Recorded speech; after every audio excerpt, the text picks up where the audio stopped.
हमारा ये नदियों के साथ संबंध, संस्कृति का संबंध, संस्कृति के विकास का संबंध, संस्कृति के समृद्धि का संबंध,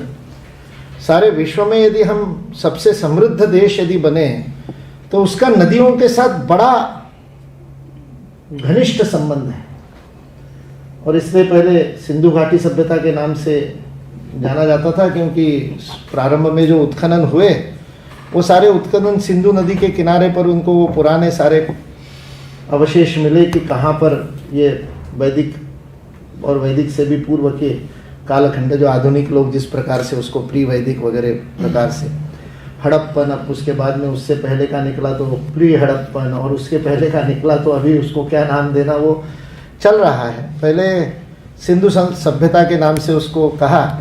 और बाद में पता चला कि सिंधु तो बात की बात है, उससे पहले सरस्वती है, और सरस्वती आज सरस्वती के नाम से सरस्वती सिंधु सभ्यता ये नाम विश्व पटल पर एक्सेप्ट हो गया। तो सिंधु कहो, सरस्वती कहो, उसके बाद गंगा जमुना कहो, या नीचे बिल्कुल कृष्णा, कावेरी, तुंगभद्रा, गोदावरी, ताप्ती,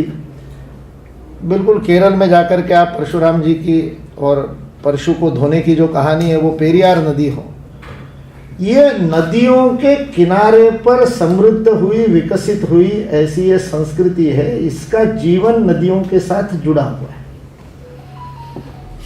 और अनादिकाल से जुड़ा हुआ है और आज भी जुड़ा हुआ है।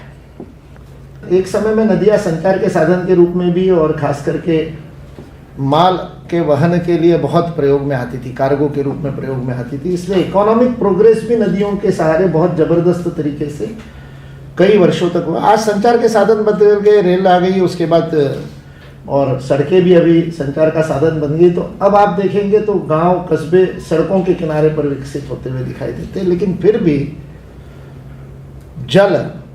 पानी ये जीवन का सबसे महत्वपूर्ण आधार बिंदु आज भी है। और बार बार जो रणनीतिक क्षेत्र में काम करने वाले लोग हैं और 2008 से 2011 तक विवेकानंद इंटरनेशनल फाउंडेशन में अजीत डोवाल जी के साथ काम करते समय